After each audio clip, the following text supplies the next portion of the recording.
Hello everyone, my name is Kees van Rij. I work at iCRA as the coordinator agribusiness, and together with Richard Hawkins, we carried out a kind of a review of some public-private partnerships, and especially on the role of capacity development. We've been asked to give this presentation for the purpose of this meeting today. I would have loved to be with you in person, also to have more time to interact and to learn more from your projects and programs and partnerships. But unfortunately, due to other obligations, I was not able to travel to Rwanda this time. But hopefully, this presentation will give you some insights and some information about the work we've done. On the title is Capacity Development in Public-Private Partnerships. So some lessons we learned from several FDOV and SDGP projects. I've done this review together with my colleague Richard Hawkins, as I mentioned, and this review was commissioned by RVO, the Netherlands Enterprise Agency, and the Netherlands Food Partnership. So we've started with defining the capacity development, what it is. So here it says it's a definition that we used from FAO, but of course there are also others like from the European Commission. But to summarize, capacity development is on the process whereby people, organizations, and society as a whole unleash, strengthen, create, adapt, and maintain capacity over time. It's often multi-dimensional, a multi-actor process that goes well beyond the transfer of knowledge and skills at the individual level, but also encompasses organizational and institutional dimensions.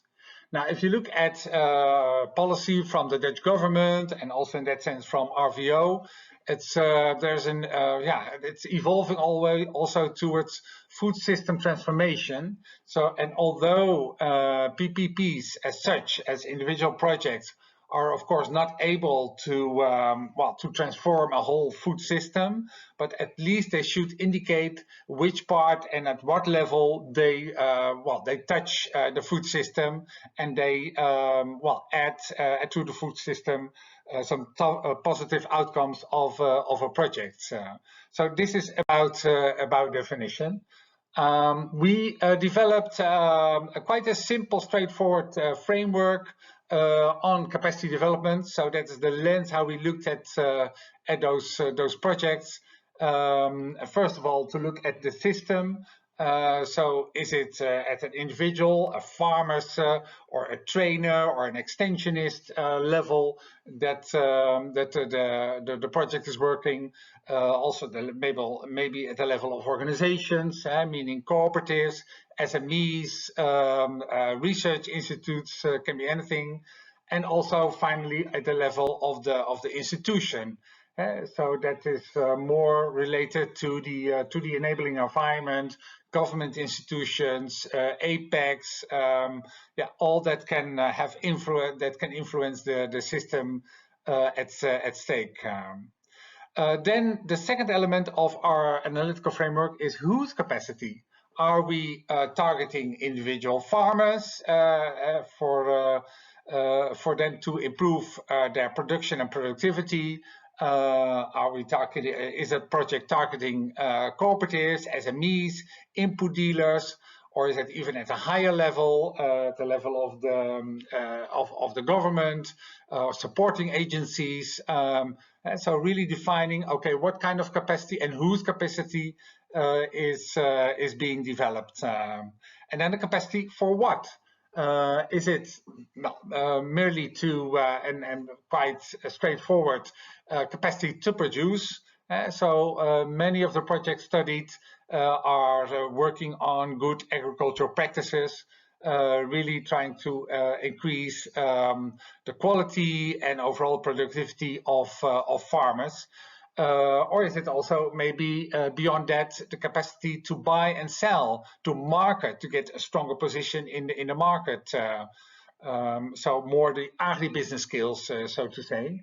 And then thirdly is perhaps the capacity to act and interact, to relate, to build partnerships, to network, to know how to work together, how to learn from findings and from developments, how to be flexible. So those are more like the functional capacities to be developed. So technical, the agribusiness, and the functional capacities. And then finally, in terms of the analytical framework, is the approach to what degree the project, the activities were embedded in more national systems, in national processes. How have they been able to really make them sustainable, reaching a tipping point, so that also when a project comes to an end, that the activities continue and that is really rooted in the system and in the structures. So this is the analytical framework we used as means of how we looked at the different projects. So there were four, all of them already ended. That was in the framework of the FDOV facility. So that is the facility for sustainable enterprise and food security. Those were Savia, that's on horticulture and horticultural seeds. In Tanzania, we have the Fair Planet project, also on horticulture and horticultural seeds in Ethiopia. We have FOSEC, that's on coffee and horticulture in Ethiopia and Kenya. And we have the Cracking the Nut, that's on cashew, and that is in West Africa, to be more specific, in Benin and Burkina Faso. And then we have studied also two still ongoing projects in the framework of the SDGP. There's one on potatoes, the seed and web potato value chains in Rwanda, and the other is on the low carbon coffee value chain in Kenya.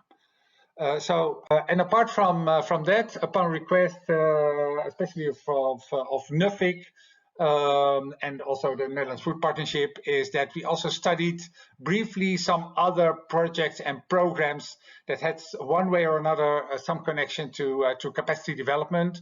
That is CEDAIS, that's an EU-funded program that ended a couple of years ago.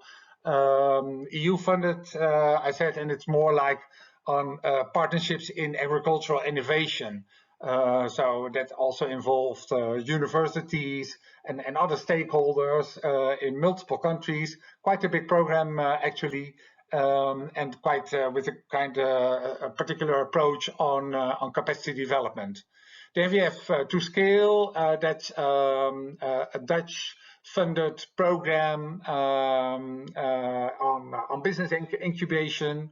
And also, well, in that sense, really dealing also with partnerships and how to support those business partnerships. And last but not least, from NUFIC, the Orange Knowledge Platform project. So that is more geared towards educational institutes, but also linkages to private sector and other stakeholders. So we also did a quick review of some of their projects to get a sort of overall view on the role of capacity development in those programs.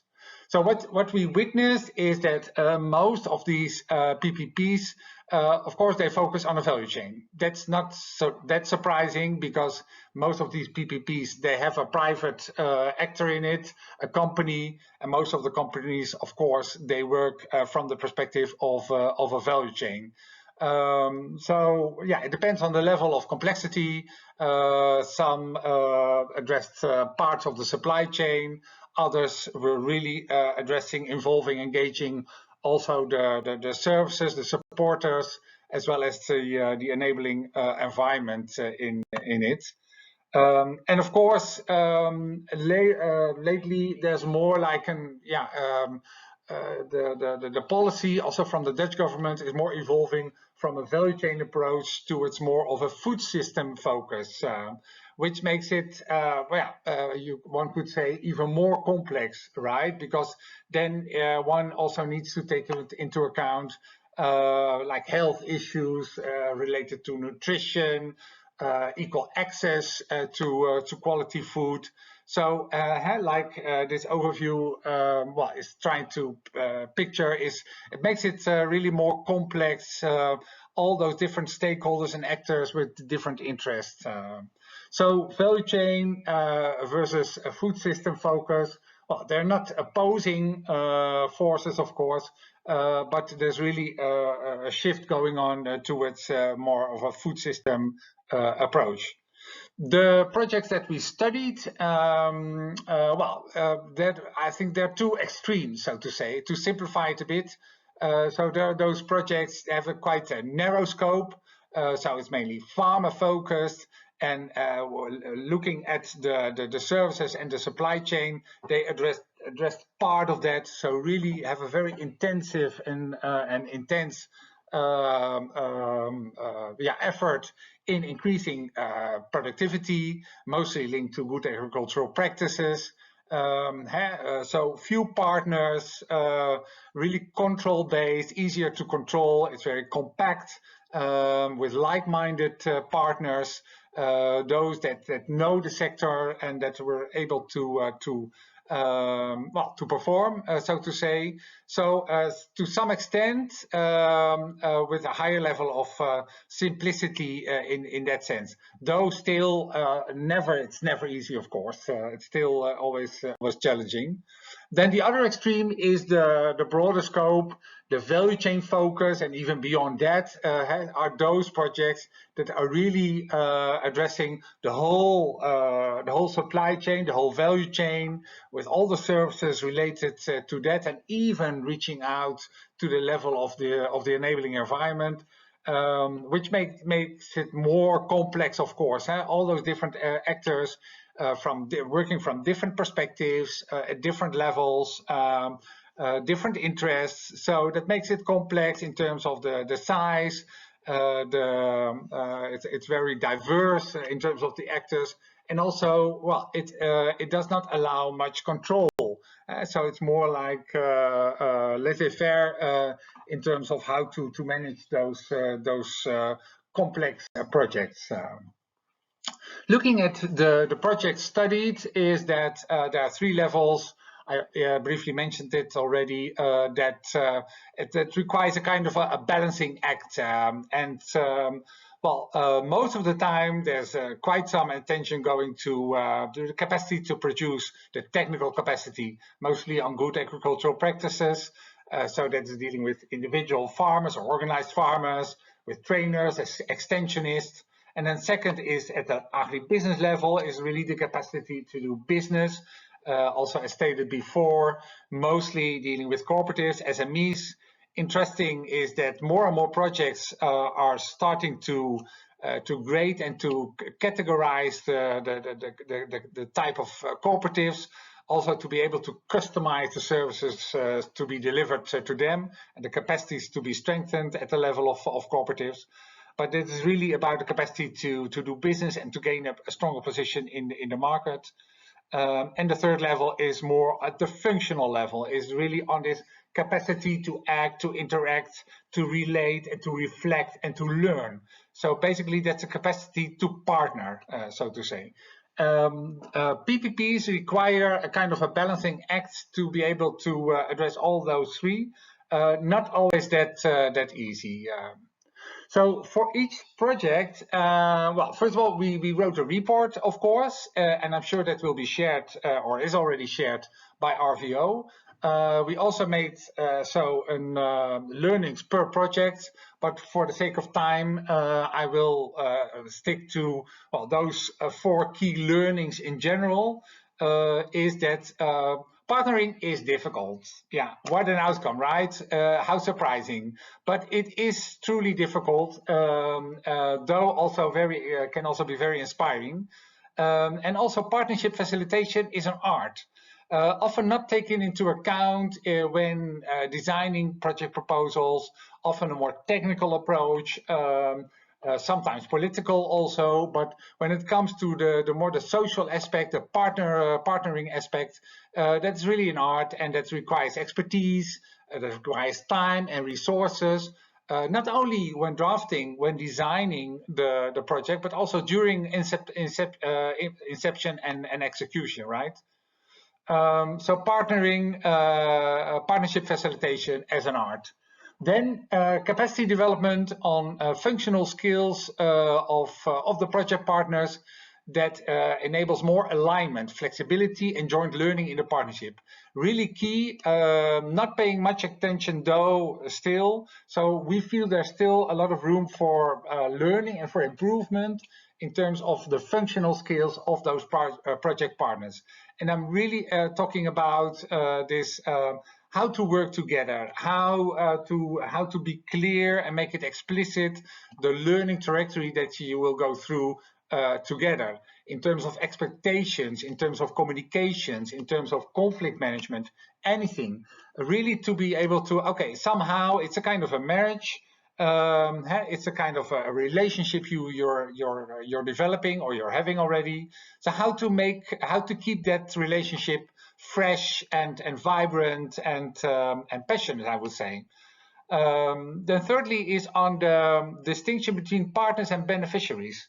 That's maybe also due to to the way that, for instance, RVO, but also others, framing their templates, right? But we feel that having this distinction is not conducive for transparency and trust among partners and among the actors that are really part of a PPP, of a project. One way or another, we feel that every partner is a beneficiary and the other way around.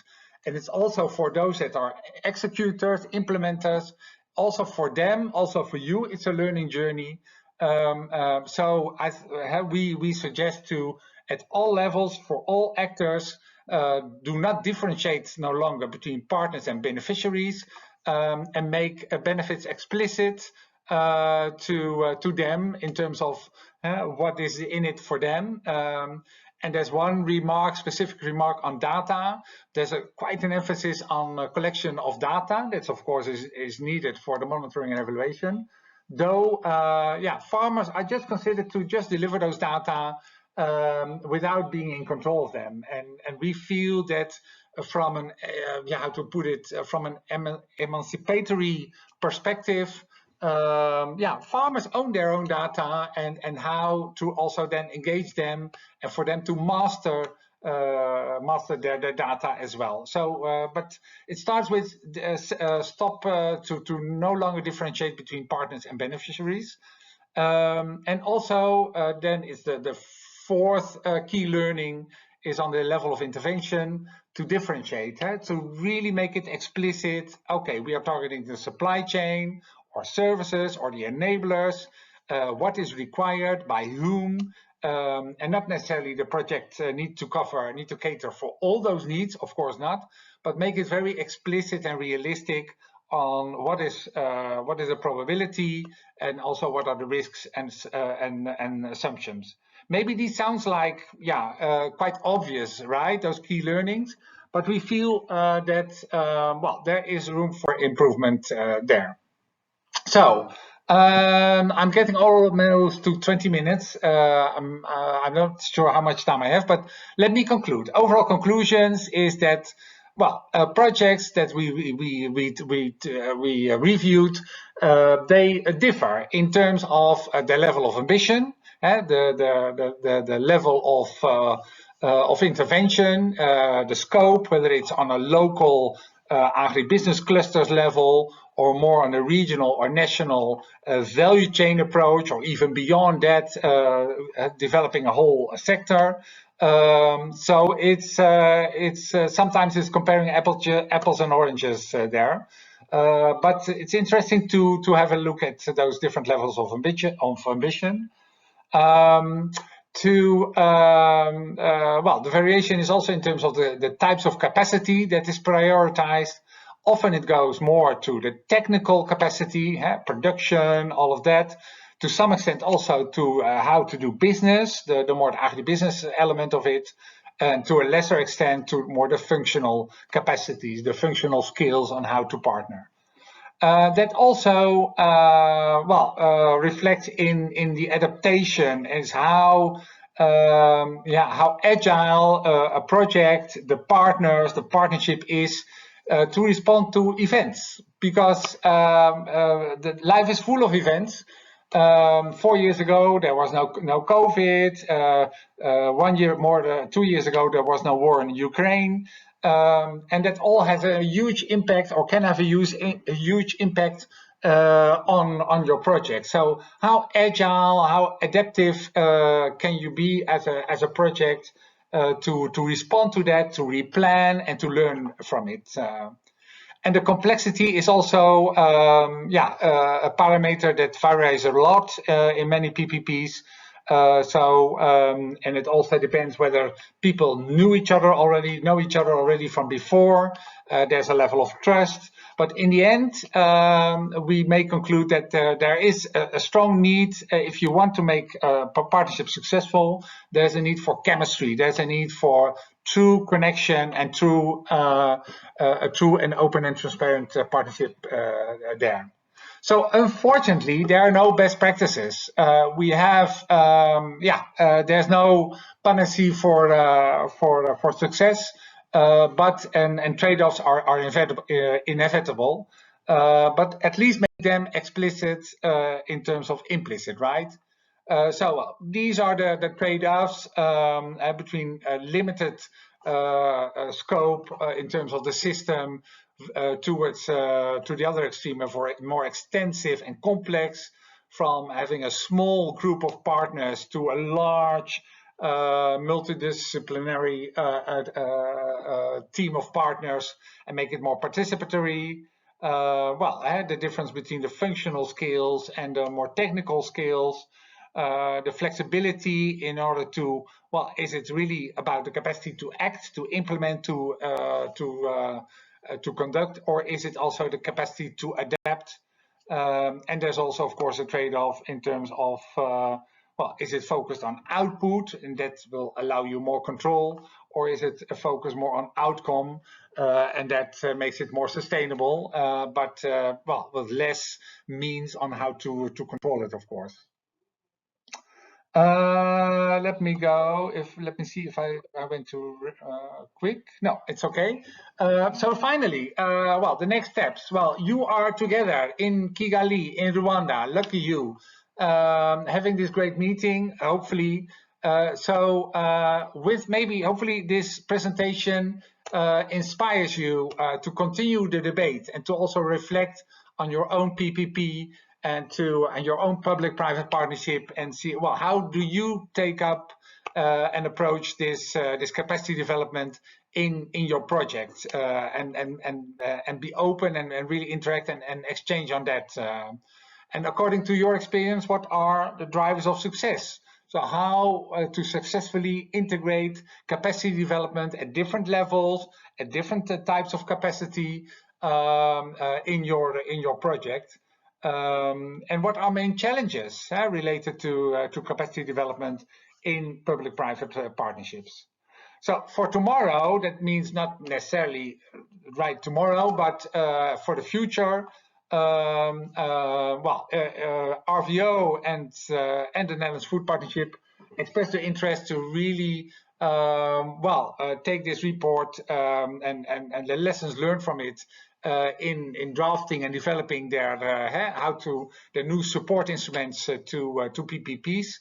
And I'm sure we are having this meeting. This is one event for them also to learn from, and hopefully more events will come. Someday we were talking about a community of practice. Not always easy for people to find enough time and energy to take part in that. But I hope that this inspires you to continue this journey of looking for ways on how to make really those partnerships successful. because in the end, partnerships are becoming more and more important, especially from a food system approach, but even also in a value chain approach. It is really becoming more and more important for individuals to partner, to join others in a cooperative or an association, and for a cooperative to become part of a bigger whole, so to jointly really develop the market and make sure that that the market is reached in a way that benefits all of them. So partnering becomes more and more important, and in that sense also the capacity to partner is key. So my wish for you is to partner with passion. Do it safe though. And well, I'm wishing you a really nice and fruitful meeting in Rwanda. Greetings to you from the Netherlands, and thank you for your attention. And I'm sure RVO and the Netherlands Food Partnership will be able to distribute the report. There is a more elaborated checklist that you might find useful for your project and for future projects, as well as a policy brief. And if there's anything you want from me or from iCRA, please reach out and write me at this email mentioned here. Thanks a lot for your attention, and well, hopefully see you next time, and all the best. Bye bye.